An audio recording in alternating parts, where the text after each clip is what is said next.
Pare, James Andrews po! I am your ultimate ukulele rockstar and I am here in Taguig looking for a gig venue. Okay na kaya to? Okay na siya. Baka doon okay. Okay to. This episode, Biyaheros, samahan niyo kami ni James Andrews na maglibot. Tuklasin natin ang iba't ibang sulok ng bayan ng Taguig para sa iba't ibang gig. Eating gig, swimming gig, tambay gig. Silipin natin ang matitingkad na kulay at kwento sa likod ng mga konkretong pader. Mapapasenti mode naman tayo sa ilang kainan. Paborito to ng kapatid ko eh. Flat top. Tama bro. So, instantaneous. Pagkasip mo pa lang, memories come, di ba, just rushing in. Meron pang isang secret cafe na may breathtaking view. A great brew, a great view. Itong tatahakin natin ay isang coffee shop na situated 100 steps above or on the 6th floor, overlooking Laguna de Bay and / Taguig. Very, very familiar with this view because it's also a view from where we are kapag pupunta tayo sa isang mataas na place in, I don't know, Antipolo or in Binangonan. This is your Laguna de Bay. Ito ang Taguig na talaga namang dog-friendly. Akalain niyo pwede kayong mag-swimming dito? Even indoors. Pang-pamilya, pang-barkada, pang-solo man, o pang-magjowa. Mapapasana all ka na lang talaga. Kilalanin ng bayan ng Taguig, the Biyahero Way.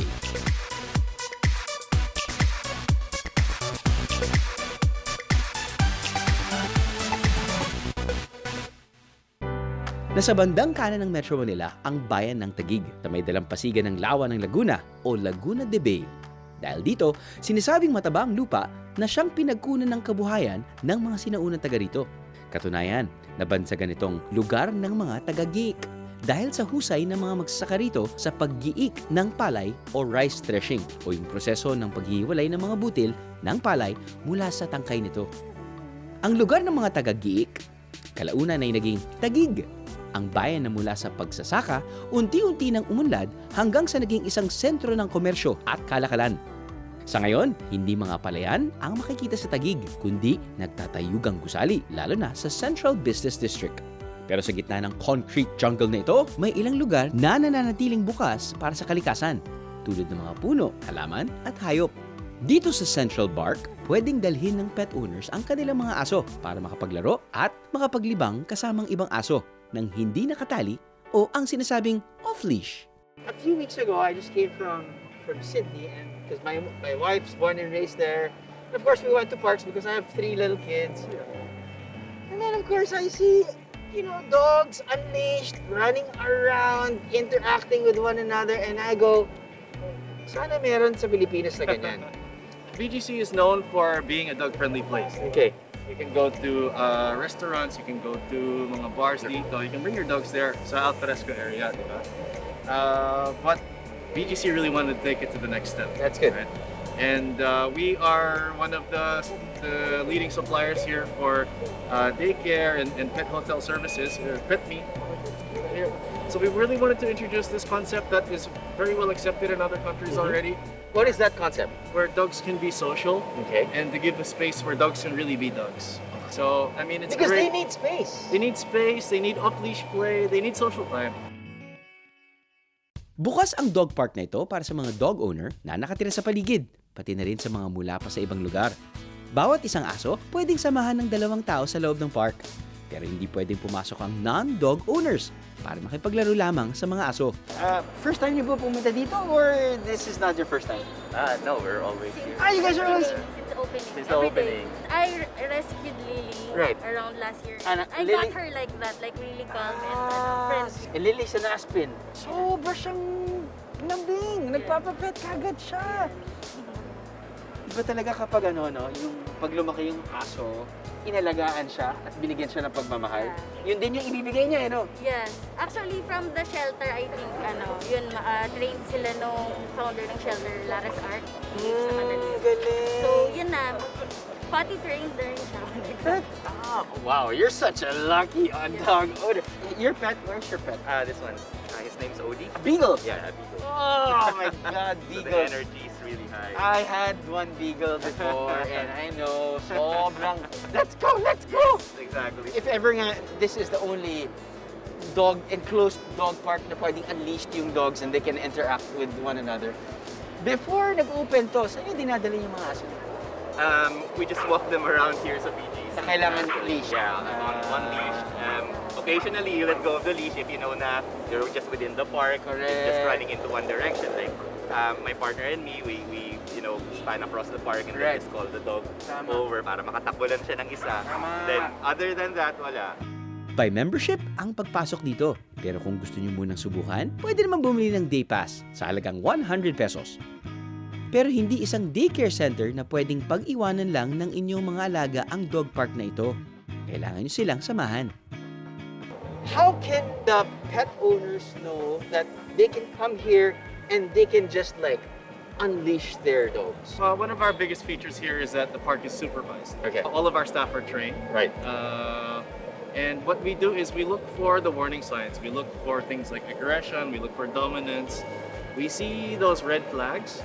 And if there's going to be red flags, then we keep a closer eye on those dogs. Okay? And then we remove the trigger.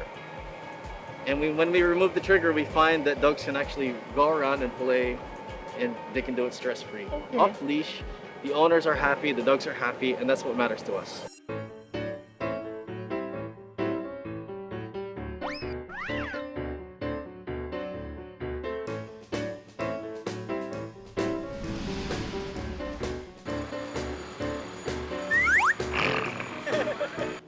Ayos to. Okay to. Okay to para sa aking music video. Dahil, isipin mo, we can experience the outdoor. All the wild things outside. Lumalabas yung pagka-Aussie ko na naman. Because you know, pag nandito tayo sa outside and we can experience the wild things, that's so perfect for the wild man that I am. Let's do it. Let's go. Kapag sinabing Taguig, unang papasok talaga sa isip ng karamihan ay ang Central Business District nito.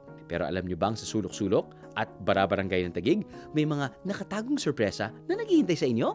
Alam mo, pag sinabi niyong, hey, I wanna eat somewhere really, really nice in Taguig, automatically isip mo, syempre, Taguig, BGC. Wala tayo sa BGC. Actually, mas malapit tayo sa may Laguna de Bay area. Okay. Now, ang feels nito, parang nasa BGC, pero hindi. BGC because of, I guess, yung quality ng place. Pero in terms of feels, parang kang nag-time travel. Sisimula sila dito ng alauna. Kaya tinawag nilang launa. Anyway, you have your Filipino favorites. Pasok sa ambiance eh. Ang kanilang specialties, traditional recipes with a modern twist. Balut a la pobre, kalderetang itik, adobong itik, fried itik, chicken pastel, at iba pa. More than one dishes to actually serve using itik or balot. No, balot. Sisiw. Okay. Suabe. Ito yung pastel na binalot. Yan. So I guess, hindi ko alam, play with words ba yun? O talagang... Suabe. Balot ala mayaman. Ala pobre person. Oh my God. Okay? Para ka na nagbukas, pero masarap yung sauce eh. Yung sauce ang nagdala. Ang dami nito, sir. Ang dami maubos. Oo nga eh. Dala ng sauce. Yung sauce talagang nag-ano, Yung dala. dala. Pero usually yung balot, di ba? Yung ano, tanggal ang shell, suka, asin lang. Tama. Ito kasi nilagyan nila ng twist. Pag sinabi niyo bang ala pobre, ano yan? Parang adobo? O ito, tititikman ko na ha.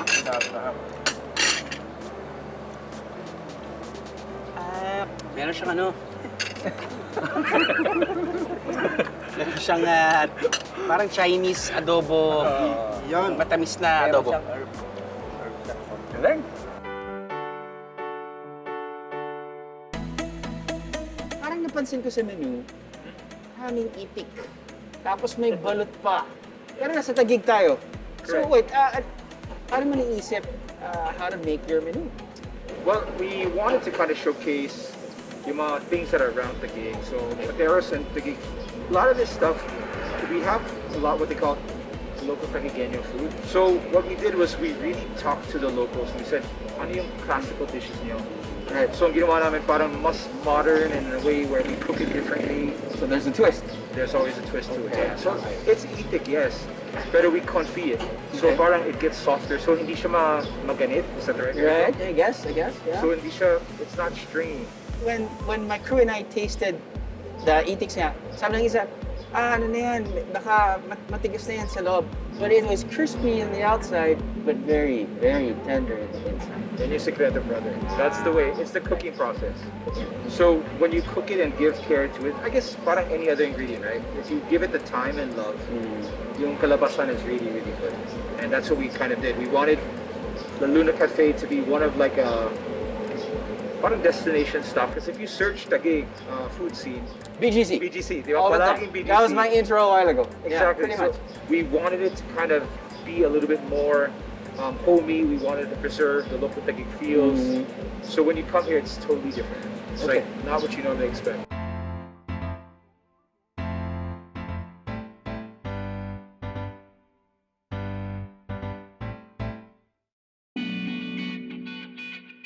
The house is here about 100 years old. 100 years, okay. Yes, and we really just wanted to preserve it. And then so showcase then how it was before, and then we wanted to create a place where people could come and enjoy time together with good food and really like make it a destination restaurant. In terms of changing and I guess redecorating the place, ilang percent lang yung nabago? Kung ano yung itsura niya outside, yan talaga siya. Yan talaga siya. Yan talaga Ay, siya. Of ay. course, inside, dati may mga rooms, gano'n. So, wala na. Wala na, wala. Oh, and actually, dito dati, balutan siya. So, balutan sikat yan talaga dito. siya. If you ask people around here, they know that this used to be a balutan. Tuwang-tuwa yung mga oldies of this area when they get to eat that here. Bukod sa itik at balut dishes, isa sa mga binabalik-balikan dito ang kanilang desserts and shakes na magbabalik sa ating alaala ng kabataan. Ginagawa nilang mga magigiting na bartenders natin ay ang kanilang two of the, I guess, best-selling shakes na ino-offer nila dito. One is the flat top milkshake and the salted white rabbit shake.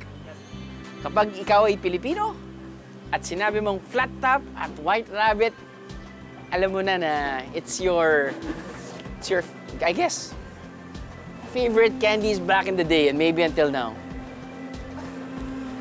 Sige, medyo quite curious kung ano yung lasa nito.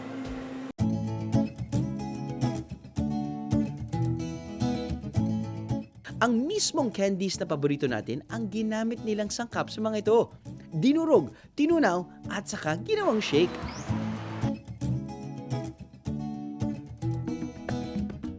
This one is flat tops milkshake and this one is salted white rabbit milkshake. Salted white rabbit. Brother, anong uunahin ko para lang at least, di ba usually may ganun di ba? Parang ano mas magandang unahin? For me kasi sir yung flat tops kasi yung chocolate. Okay, pero hindi naman siya ma-overpower or ma-overpower niya. Overpower kasi caramel kasi si... So mas matamis to. Oh, gets. Okay, let's do this. Paborito to ng kapatid ko flat top. Wow, it's a great chocolate shake. Lovely. Dahil lang. Ito yung flat top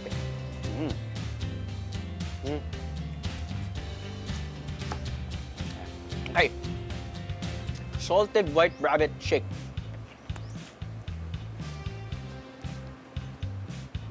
Oh, tama bro. So, instantaneous, pagkasip mo pa lang, memories come, di ba, just rushing in.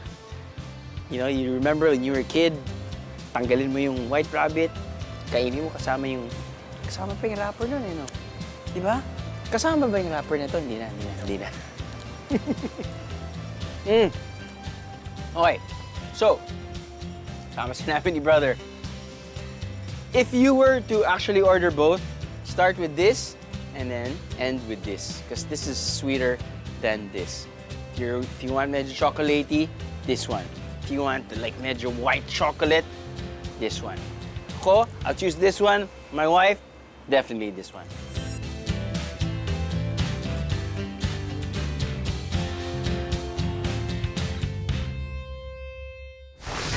Wala rin sa mall o sa tabi ng highway ang kainang ito. Pero dinarayo pa rin ng mga parokyano dahil sa kakaiba nitong pakulo.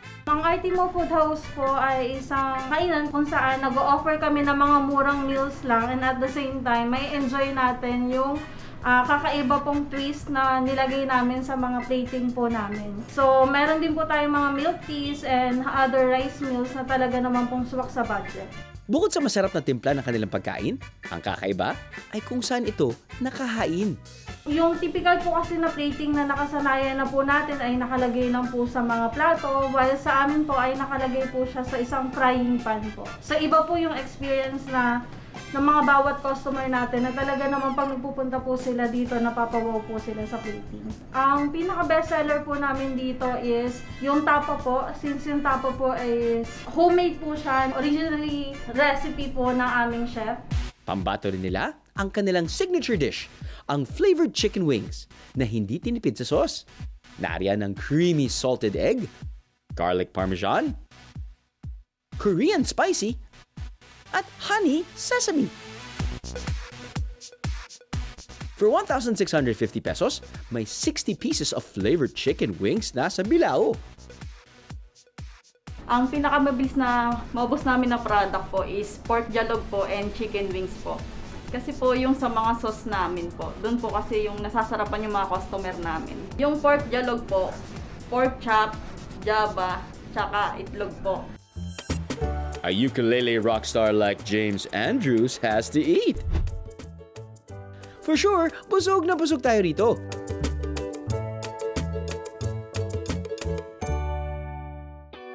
But wait, gawin nating mas matamis ang biyahe. Parang pwede itong do-it-yourself. App-assisted baking studio. So it is a co-baking space with an app.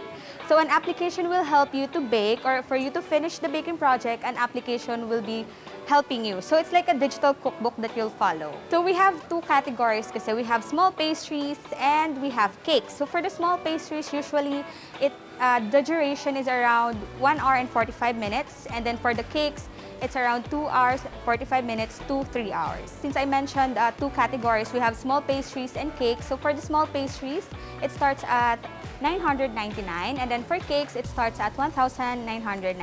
That's equivalent to one baking project. So for the cupcakes, it has 6 pieces cupcakes, and then for cakes, 1 whole cake. So you can only follow what's in the iPad. So even though you have a zero baking experience, it's perfectly fine. So even the equipments, we have a demonstration on how to use it, especially if you're like new to baking, you don't know how to use that or to measure that. So it's all in the iPad. Application is very helpful. Kahit wala kayong baking experience, pwede kayo rito. Mula pagkuha ng ingredients, pagsukat at pagtimbang ng mga ito, hanggang sa paghalo, pagluto at pag-decorate, ituturo sa inyo. Masaya para sa matatanda at mga bata.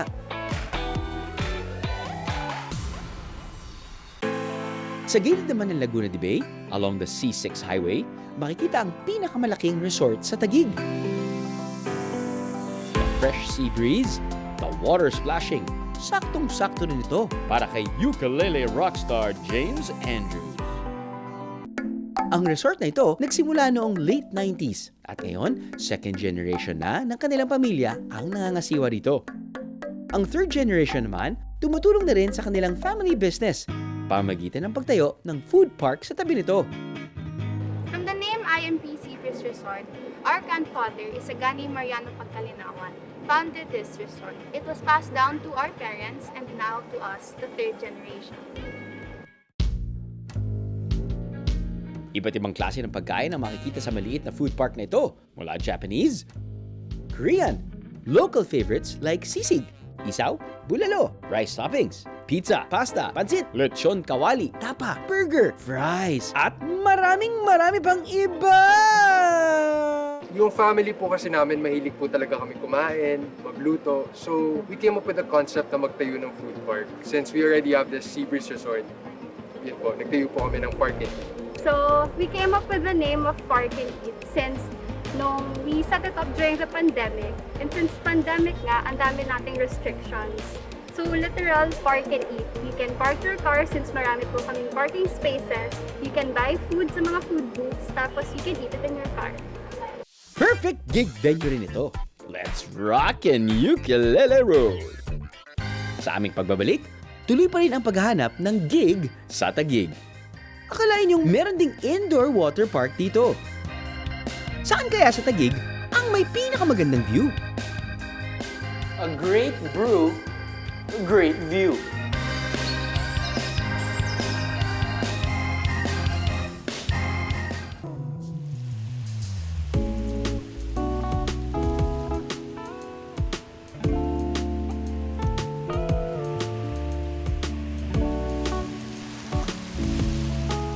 Kapag nais niyong maglibot sa Central Business District ng Taguig, maganda ring subukan maglakad-lakad dito.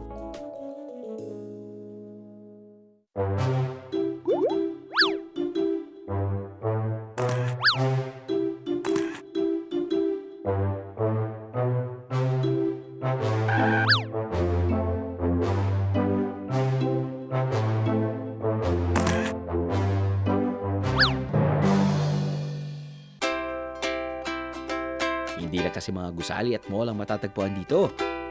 Meron ding nagpapatingkad at nagbibigay kulay sa lugar. Ito ang naggagandahang murals sa mga naglalakihang pader.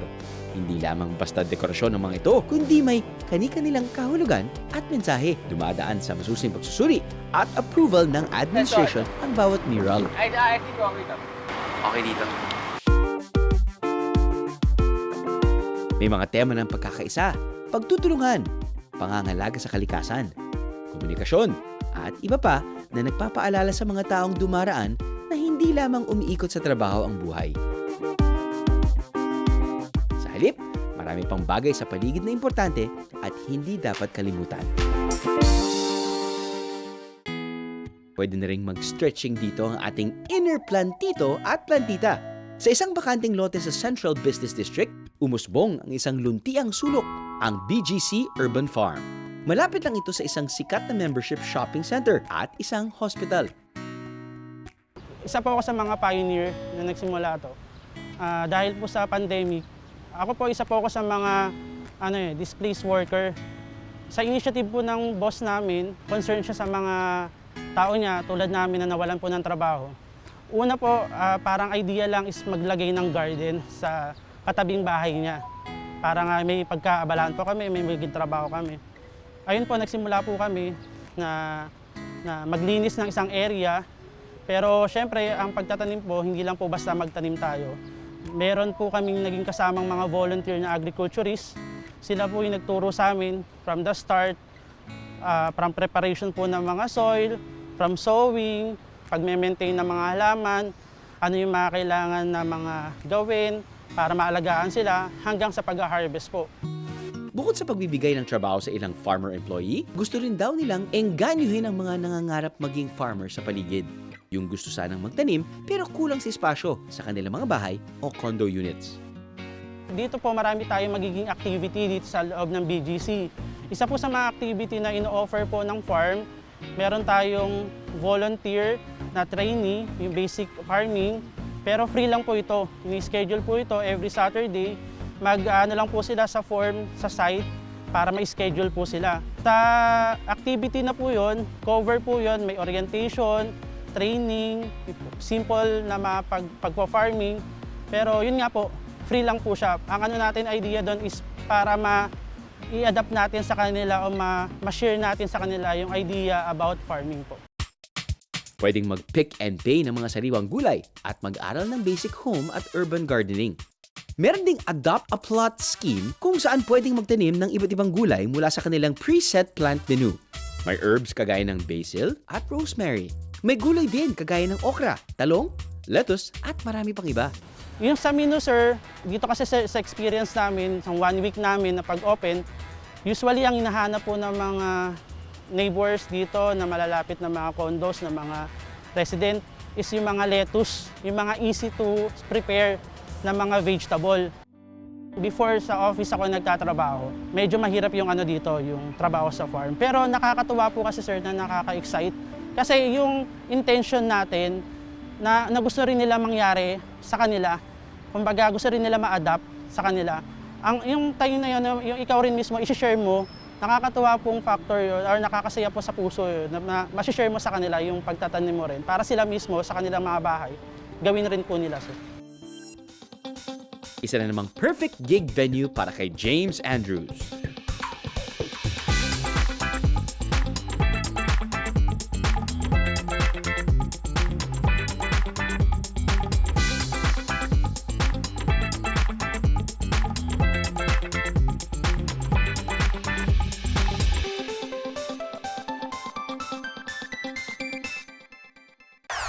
Pwede rin naman magtampisaw at magpalamig sa kauna-unahang indoor aqua playground sa Pilipinas.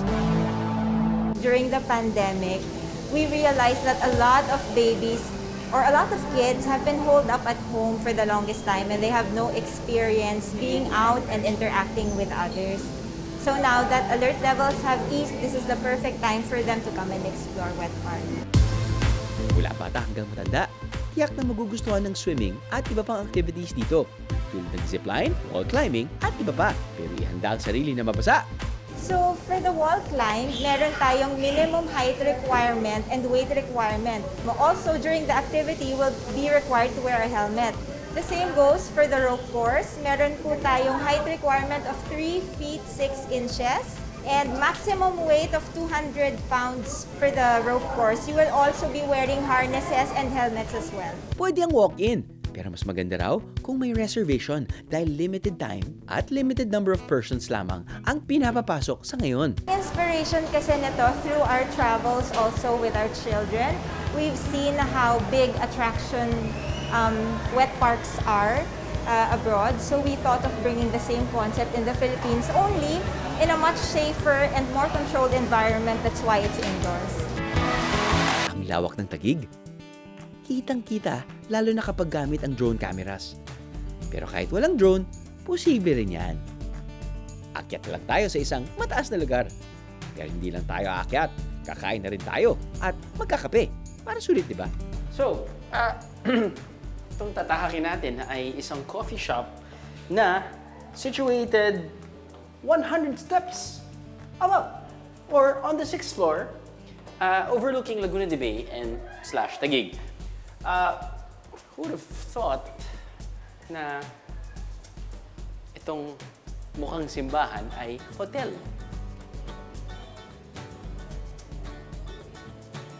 Anyway, ang pinuntahan natin din ay yung kanilang coffee shop with a great view.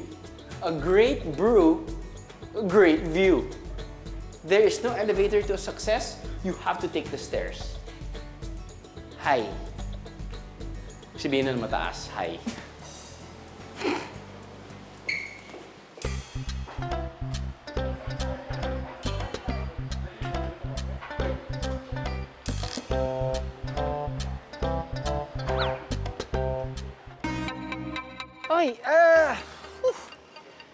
Okay, very familiar with this view because it's also a view from where we are kapag pupunta tayo sa isang mataas na place in, I don't know, Antipolo or in Binangonan. This is your Laguna de Bay. So, yung nakikita natin further east ay mga windmills of Pililla.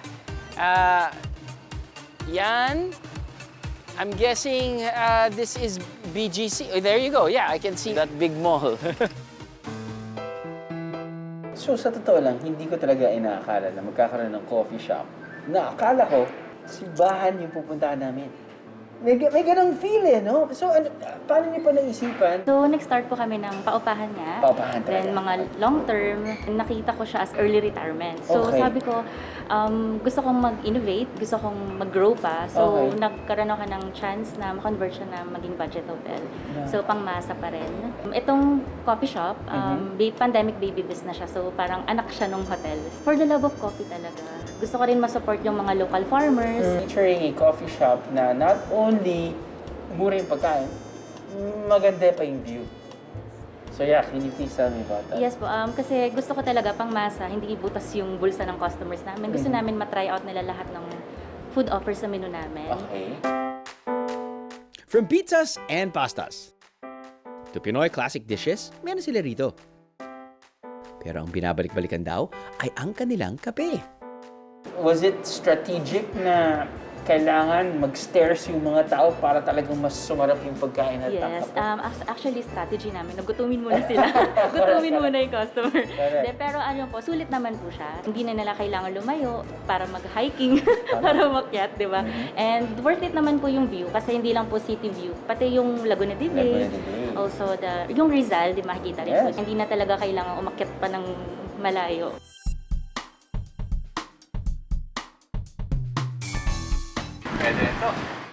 Great view, perfect for a great gig performance. Okay to!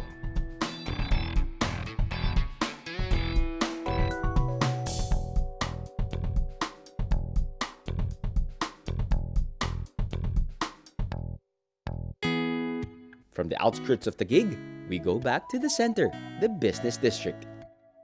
Dahil sa nagtatayugan nitong mga gusali, mas matataas na viewing deck ang meron dito. At ang ilan sa mga ito, open to the public. Tulad ng resto bar na ito. O2 is actually your oxygen. We thought it is fitting for this very beautiful place. We are at 27th floor, rooftop, one of the few places in BGC na kitang-kita ang open space ng BGC and city night landscape. So right now, we are at the west side bar, wherein around 5 p.m. to 6 p.m. you will be experiencing the beautiful sunset of Manila Bay. On our east side bar naman, this is more of your high energy bar. Beautiful place to experience the Laguna Lake view and also your monthly full moon view. Ang specialty raw nila ay Asian tapas o pika-pika.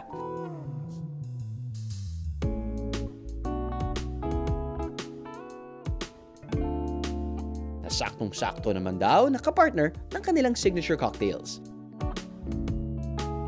Available rin ang non-alcoholic cocktails. Kung tamang chill at relaxing view lang ang habol nyo, this is one perfect gig spot for you.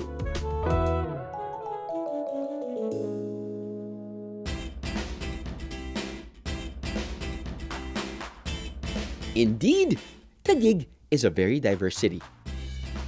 Kala mo puro building, pero may pockets of green para sa pets and plantitos and plantitas. Kala mo puro pang high-end, pero meron din mga lugar na swak sa budget. Kung ang gig mo ay eating o swimming or just plain relaxing and chilling, you can always find a nice spot right here in Taguig. Okay? Okay. Okay. Okay. I think okay na tayo. I think okay na tayo. I think okay na yung gig natin sa Taguig.